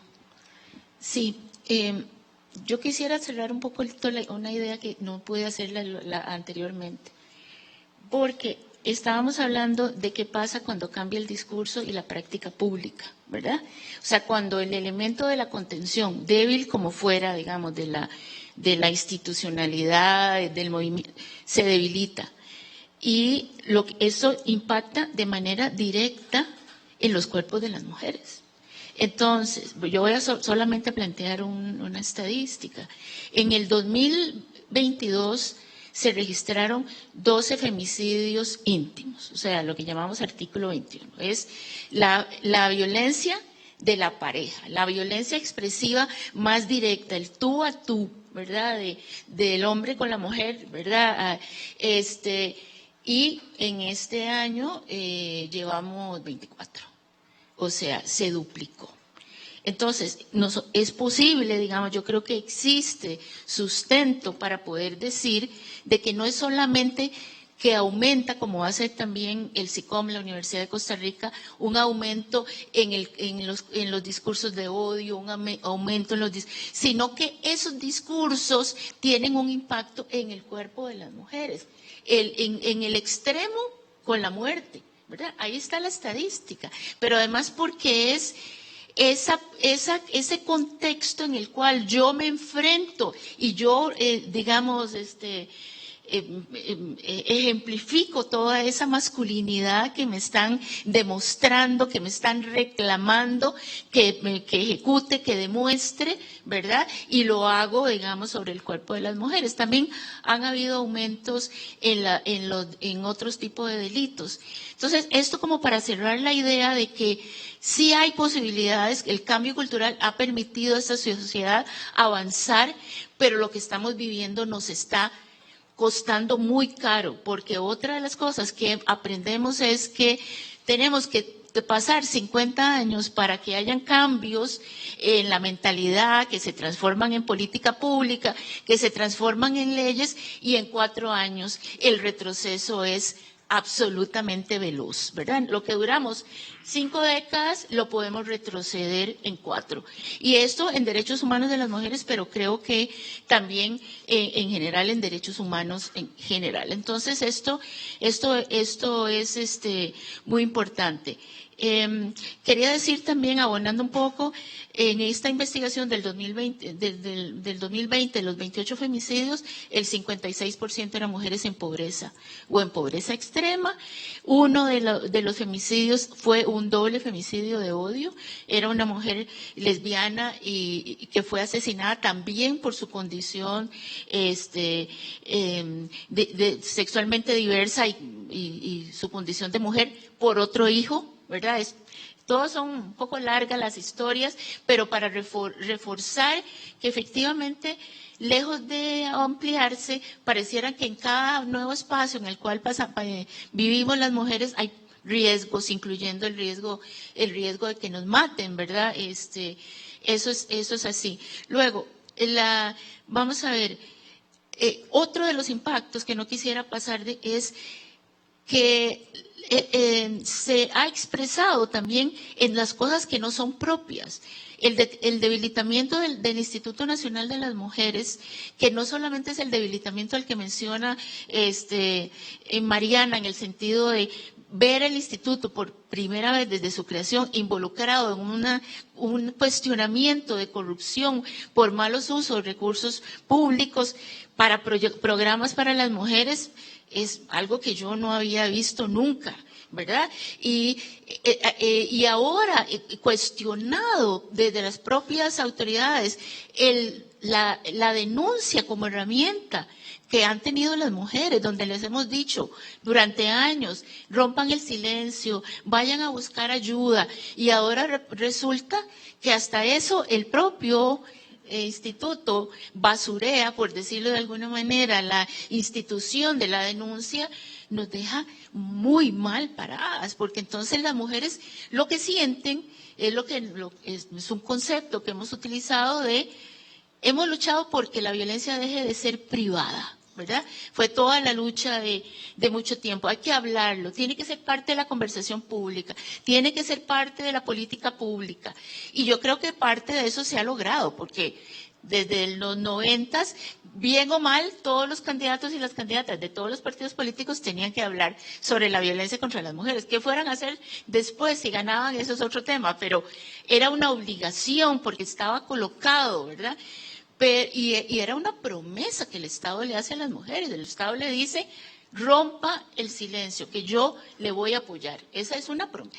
El Estado en este momento no está no solamente cumpliendo esa promesa, sino que está generando miedo. Ya no puedo ni siquiera ir al INAMO, porque no sé qué es lo que va a pasar ahí.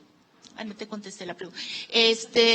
Siempre la comunidad es muy importante. O sea, yo siempre las redes locales, institucionales, que dependen mucho de la voluntad política, pero sobre todo de las redes de las mujeres. Porque históricamente no solamente fueron las mujeres las que dijeron, hablemos de esto, ¿verdad? En Costa Rica y en el mundo, ¿verdad? Porque estoy segura que Montserrat participó de muchas de esas conferencias donde la pelea era, esto es un problema de la humanidad, ¿verdad? Y es específico. Seguimos siendo las que podemos hablar, las que conocemos lo que estamos viviendo, las que acompañamos a las mujeres, las que estamos para evaluar también la política pública en la cotidianidad, porque esa es parte de lo que se requiere también de las organizaciones, y es un rol que yo creo que vamos a tener que seguir jugando. Muchas gracias, Ana. Y ahora sí, un poco para volver a ver hacia nosotras y nosotros mismos, ¿qué papel puede jugar la universidad? Bueno, la academia en general, pero la Universidad de Costa Rica en particular en este tema. Sí, muchas gracias. Quisiera brevemente retomar algo que dijo Ana para dejarlo, digamos, planteado muy claramente. nada de estos cambios se hubieran dado si no hubiese sido por el movimiento feminista. En realidad, las primeras acciones en contra de la violencia contra las mujeres, que fue en la década de los años 70, fueron las mismas mujeres maltratadas que habían sufrido violencia en conjunto con otras mujeres organizadas, los primeros movimientos feministas, ¿verdad?, de la segunda ola que se ha dado por llamar, los que retomaron el tema y empezaron a hablar de esto. Pasaron varias décadas en realidad antes de que los estados, los organismos internacionales, etcétera, prestaran atención a las demandas de las mujeres, pero esta es una reivindicación que nace de las propias mujeres maltratadas, del movimiento feminista, y sin el movimiento feminista y sin las mujeres, digamos, que se atrevieron a hablar, nunca hubiéramos podido sacar esto a la luz pública, producir política pública, legislación, etcétera. Y antes de entrar al tema de la universidad, que es fundamental, debo decir que mi evaluación en este momento, con todos los retrocesos que estamos viendo, es que hemos entrado en una etapa que yo he llamado la etapa del feminismo defensivo. ¿Qué quiero decir con el feminismo defensivo? Estoy escribiendo un artículo sobre esto. Hay tantos problemas para seguir adelante, es decir, para avanzar en lo que ya se ha hecho, que el movimiento feminista está en una etapa de defender lo que se ha logrado, ¿verdad? Es decir, porque si no lo defendemos, más bien vamos marcha atrás.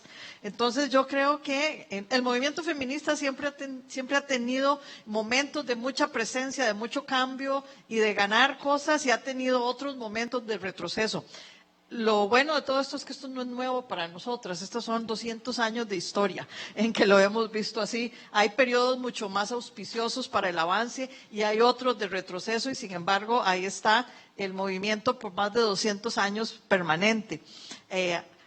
Como una cosa curiosa, en sociología a veces se le llama al movimiento feminista uno de los nuevos movimientos sociales. Imagínense ustedes qué concepto más androcéntrico y equivocado cuando es un movimiento que tiene más de 200 años de antigüedad, incluso que inició antes del movimiento obrero, ¿verdad? Pero bueno, eso solamente como un dato curioso.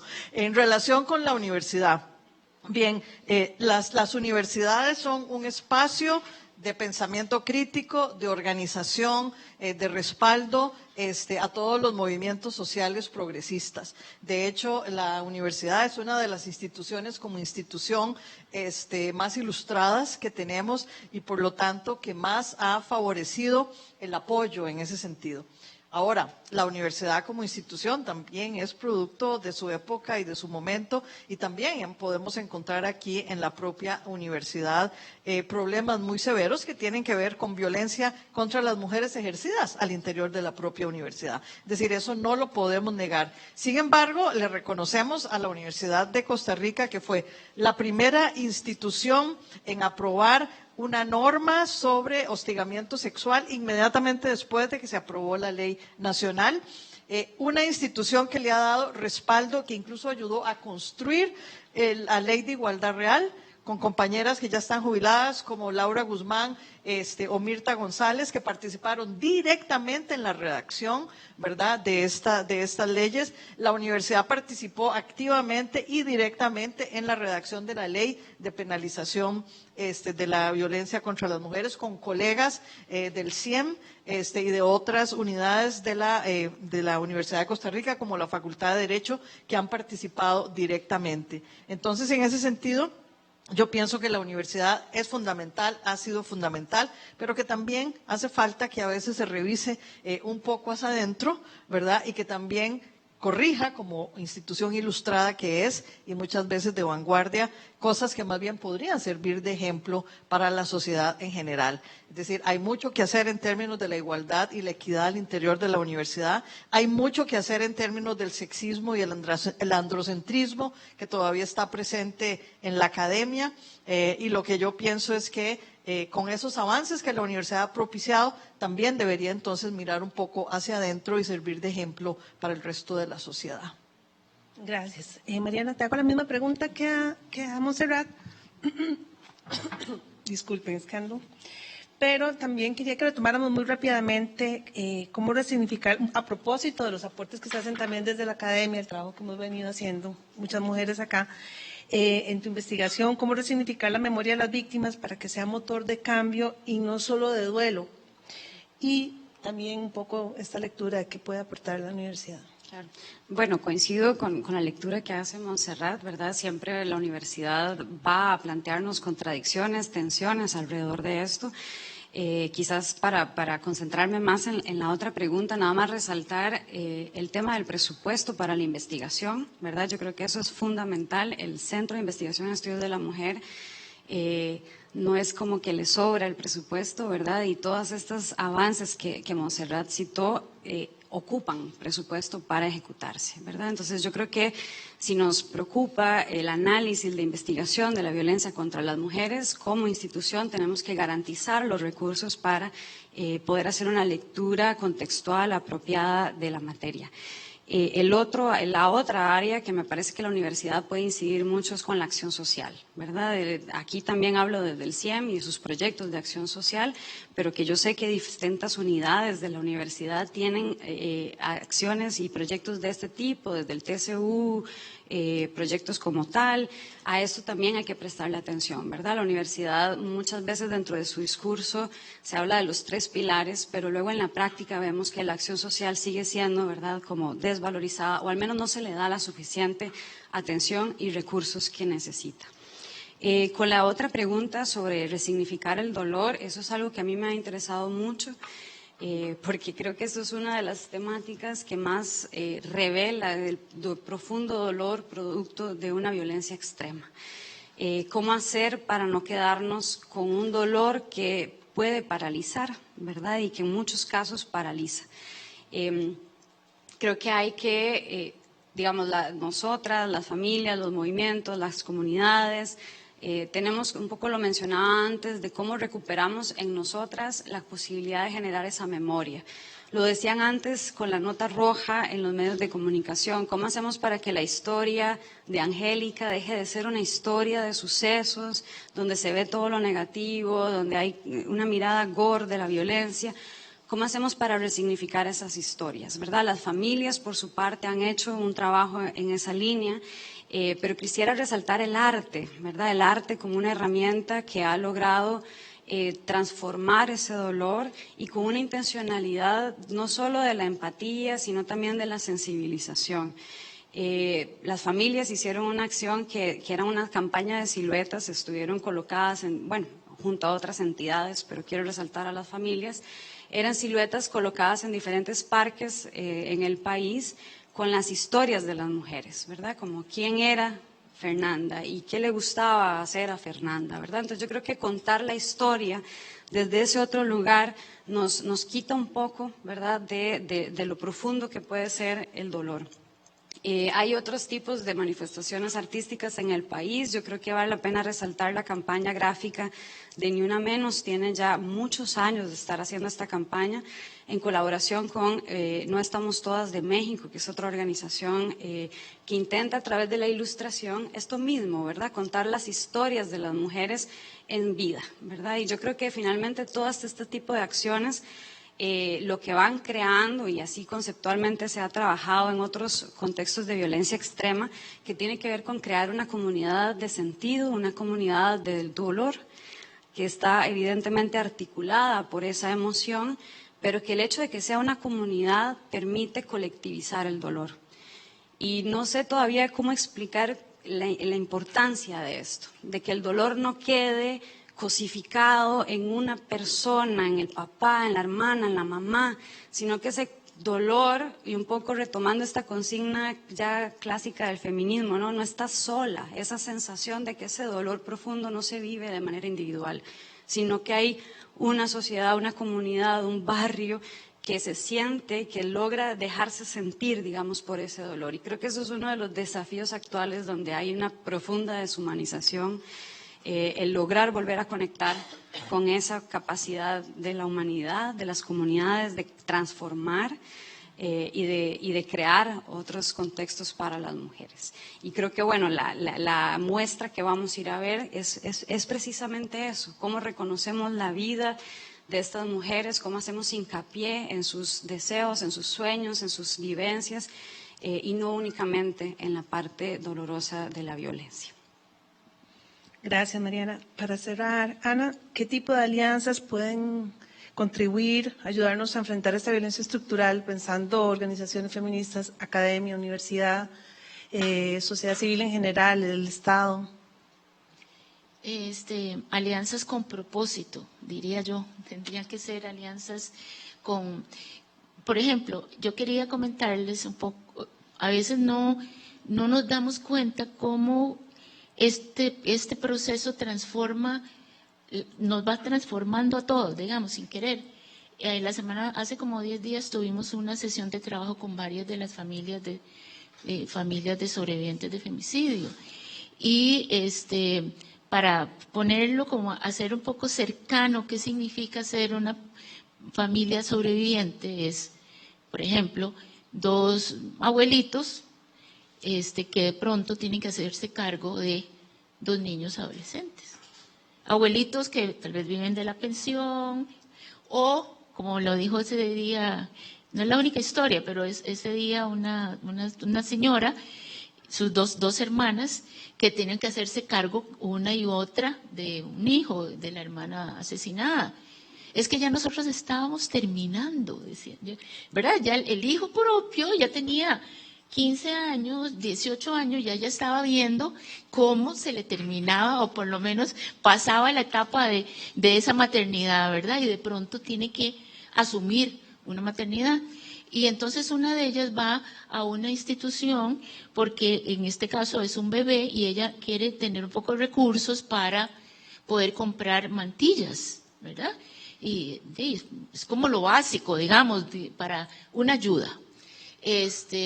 Y la persona funcionaria que la atiende, después de que la señora le dice que lo que le está pasando, le pregunta, ¿y usted, si tenía esa situación económica, por qué asumió a esa criatura? Entonces, es una pregunta que no le cabe a uno en la cabeza. Y si uno la piensa, no la expresa, porque no sé, es como una cuchillada, es como preguntarle a la persona por qué su gesto de amor, ¿verdad? Mejor, no sé, déjenlo en un albergue el PANI o algo haga. Con esto lo que quiero decir es que, y aquí hablando sobre las cosas que la universidad, no me preguntaron eso, pero como yo no soy de la casa, las cosas que la universidad puede hacer es la educación en la ética. Yo siento que hay necesidad de trabajar en todas las carreras la ética humana, ¿verdad? Porque hace ya algunos años, digamos, conocía, por lo que sea, por poner un ejemplo, digamos, la formación en medicina. Algunas cosas que uno ha visto expresadas por generaciones nuevas de médicos, qué sé yo, recuerdo un señor estudiante avanzado que saca un teléfono en medio de una operación para, no sé, hablar sobre la persona que está operando. Eso no es posible. Yo siento que esa es una de los bienes que tiene cautivo la universidad en todas las carreras, y ya no es solamente con este gobierno que esperemos que llegue, que sea solamente una mala experiencia, es en general, porque esto se viene acumulando desde hace mucho tiempo, la indiferencia, etcétera. Yo creo que esa podría ser una buena aporte.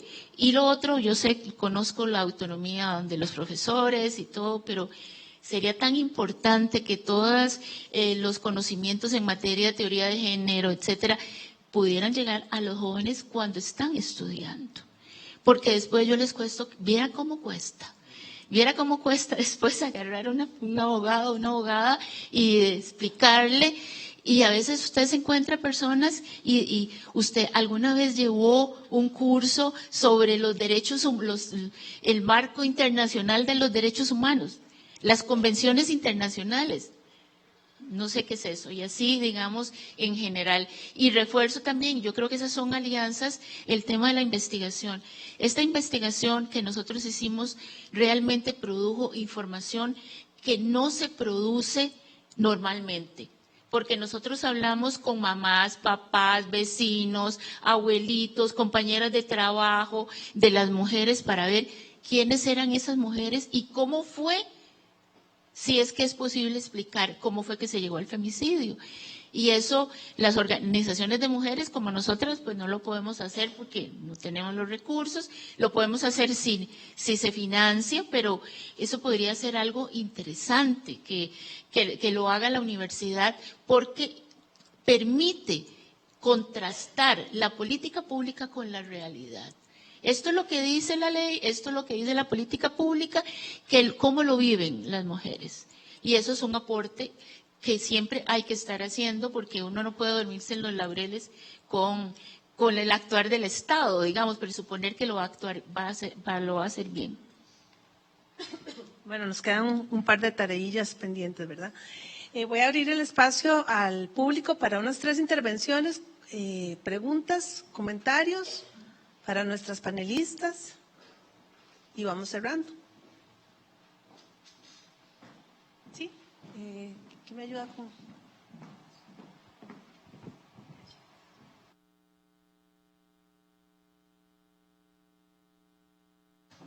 Hola, buenas tardes. Primero, por supuesto, agradecerle a la Unidad de Equidad de Género por la organización del evento y a ustedes por la participación. He aprendido muchísimo, muchísimo esta tarde. Espero que esa haya sido la intención porque para mí fue una meta cumplida. Tenía una consulta con respecto, digamos, entiendo que la prevención es fundamental en esto, pero también es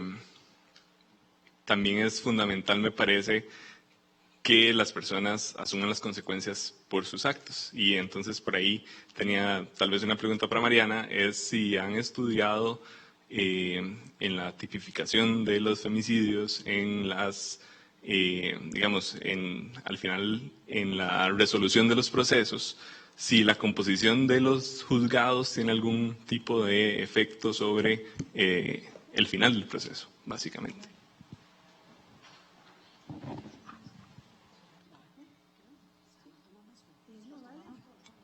Okay. Sí, muchas gracias por la pregunta. Bueno, yo creo que habría que hacer una investigación más sistematizada, digamos, al respecto, pero un poco a partir de lo que conozco de casos, pensaría que sí, ¿verdad? Y que es una de las grandes dificultades a veces de debatir con el derecho, porque el derecho siempre se nos presenta como neutral, como objetivo, como... esto que les hablaba, las desigualdades territoriales, seguramente me dirían, no, eso no sucede porque hay un protocolo y se cumple y todos, ¿verdad? Pero la realidad, como lo acaba de decir Ana, es otra, ¿verdad? Entonces, finalmente hay algunos juzgados, por ejemplo el de Cartago, en un momento dado, sobre todo con los casos que estaba recibiendo, el de Luan y el de Allison en el 2020, las resoluciones que sacaron inicialmente en ambos casos demostraban muchos cuestionamientos sobre la subjetividad de estos funcionarios, ¿verdad? Algo que quieren siempre negar desde el derecho. Entonces, a diferencia, por ejemplo, con los tribunales de Heredia, que a veces decían, bueno, si tocó tal o tal, ¿verdad? Hay como más experiencia y más trabajo en la materia y por ende esta sensibilización que reclama Ana y que es muy... Lo vemos, ¿verdad? Cuando yo hablaba con funcionarios siempre era como, sí, llevamos un curso, pero es optativo y, ¿verdad? Entonces no se toman con la seriedad que debería de ser. Entonces hay casos que parece que sus trabajos sí está, digamos, partiendo de esta especialización de género y hay otros en los que claramente hay muchas carencias. Perdón, yo que meta la cuchara, yo también quería decir algo sobre eso, creo que es importante. Usted mencionó en primer lugar la prevención. Fíjense que en el terreno de la prevención estamos en pañales. En realidad no se sabe qué funciona y qué no funciona, digamos, a largo plazo, porque no hay estudios longitudinales, ¿verdad?, que nos digan qué acciones terminan teniendo un impacto en prevenir o no prevenir la violencia. Y lo otro es que la última encuesta nacional de violencia que hicimos, que ya está viejísima, intentamos hacer una nueva y nos entró el nuevo gobierno y entonces evidentemente era un acuerdo que teníamos con el INAMO, con la Universidad Nacional y con el INEC, evidentemente no hubo recursos. Un segundo, por favor. Laura me pasó la tos, pero no. No es contagio, es por elemento espejo. el dato que teníamos en la primera encuesta nacional de violencia contra las mujeres, para que ustedes tengan una idea del nivel de justicia, es que menos de un 4% de los casos que son denunciados de violencia llegan finalmente a una sanción. Menos de un 4%. Y de eso partimos que se sabe que únicamente son denunciados formalmente alrededor de un 25%. O sea, entonces piensen ustedes si es solo un 4% de ese 25%, los niveles de impunidad que tenemos y el mensaje social que envía la impunidad para una situación como esta. Nada más así súper rápido, que si vemos igual las cifras de condenación y de absolución en las tentativas de femicidio, en muchos años hay más absolutorias que condenas, ¿verdad? Entonces, igual, si estamos pensando en prevención, hay que prestar atención a lo que sucede en las tentativas, y si en los juzgados más de la mitad están siendo absueltos, ¿qué mensaje se le da a las mujeres que con mucha dificultad van a poner una denuncia? Ves cómo difícil quedarse callada. Yo pienso que más que la composición en sí misma es la especialización, ¿verdad? Porque muchos de estos femicidios son femicidios en relación de pareja, y mucha de la prueba es una prueba indiciaria, no siempre hay prueba material directa. Entonces se requiere mucha experiencia de las personas juzgadoras para poder hacer un acopio de la prueba y poder darla con sentido. Esto fue lo que pasó en el femicidio de María Taxan. El primer tribunal absuelve, porque no hace una buena valoración de la prueba. Mucha de esa era una prueba tecnológica, tenía que ver con llamadas de teléfonos y en qué momento se hizo el femicidio, una cosa bastante compleja, que de hecho el tribunal de apelación lo que le dice en su sentencia es: este tipo de casos no pueden ser analizados por tribunales sin experiencia, ¿verdad? Y este es un tema, digamos, que doña Rosaura Chinchilla, que es docente de la Facultad de Derecho de la universidad, ha estado planteando con mucha fuerza. Ella es en materia penal y plantea efectivamente mucha de la impunidad tiene que ver con falta de especialización. Y yo sí quisiera, sin embargo, decir algo, y muy rápido. Hay otra cosa que nosotros necesitamos tener claro, y es que la inversión en programas, servicios de todo tipo, en materia que tienen que ver con materia de violencia contra las mujeres, ha estado estancado desde hace mucho tiempo. Entonces, esto sin justificar, digamos, el trasfondo machista que pueden tener muchos fiscales o incluso muchos investigadores. Usted no puede tener un fiscal que tenga 800 expedientes, ¿verdad?, acumulados, porque algunos no les van a salir bien, ¿verdad?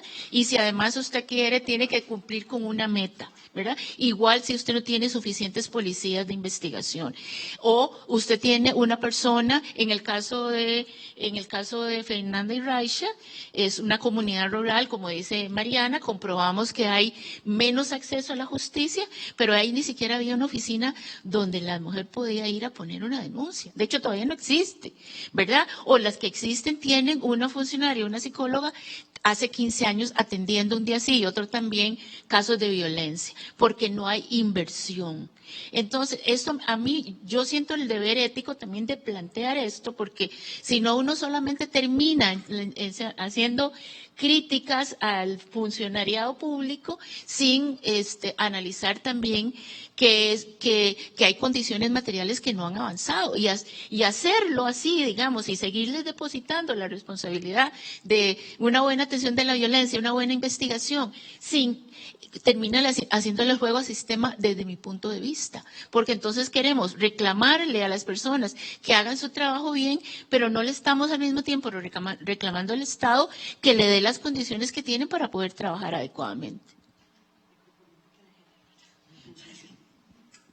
Política de género. ¿Hay alguna otra consulta?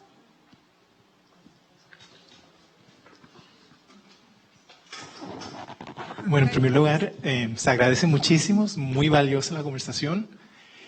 Mi pregunta es como tocando un poco el tema de acción social, que el año pasado estaba esperando un Uber en el subway, hablé con la ex vicerrectora de acción social y me sorprendió con el dato de que menos del 2% del presupuesto de acción social, 70% salarios. y un 3% de salarios son entre 4 y 8 millones. Pero bueno, tocando un poco lo de acción social, agradezco que esté el video para los que no pudieron venir, pero me pregunto, ¿por qué no salir de la Torre de Marfil, San Pedro UCR y hacer esta misma conversación en las 7 provincias, en todas las sedes regionales, en Pérez Celedón, en Liberia, Limón? Quizás agregarle un 5% a ese 2%, quizás reducir un poco los salarios de lujo y llegar a la gente, salir de la Torre de Marfil y escuchar a la gente también, no solo conversar a la gente, porque creo que es muy importante la extensión universitaria, que es un pilar y no debería recibir menos del 2%. Muchas gracias. Sí, fundamental la acción social. ¿Hay alguna otra consulta o otra? La semana pasada estuvimos en San Ramón, por cierto. O sea, no solamente aquí estamos hablando de estos temas. Gracias. ¿Alguna otra consulta o aporte? ¿No?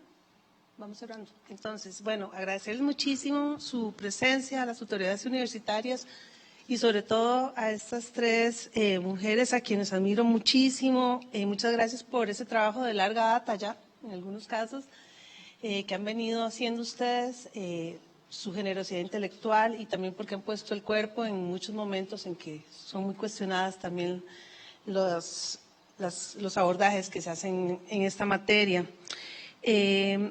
Quiero invitarles a la inauguración de la exposición que ya aquí ha sido nombrada, de Memorias Vivas de Mujeres Trans, presentada por el doctor Marc Fournier, y también recordarles que mañana es la marcha que sale del Parque Central a eso de las 4:30, 5 de la tarde, que es muy importante también la participación y la toma del espacio público.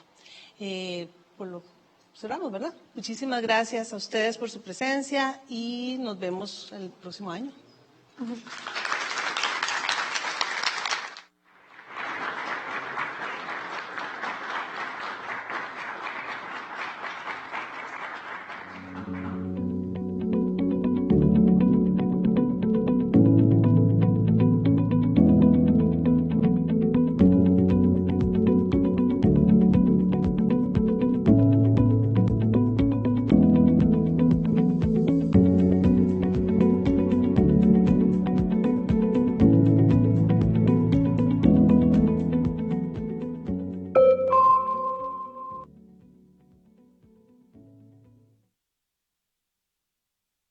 Es creer, es cuidar lo que somos, nuestra tierra y nuestra gente. Vote por la Costa Rica que nos da vida y sustento. Créalo, su voto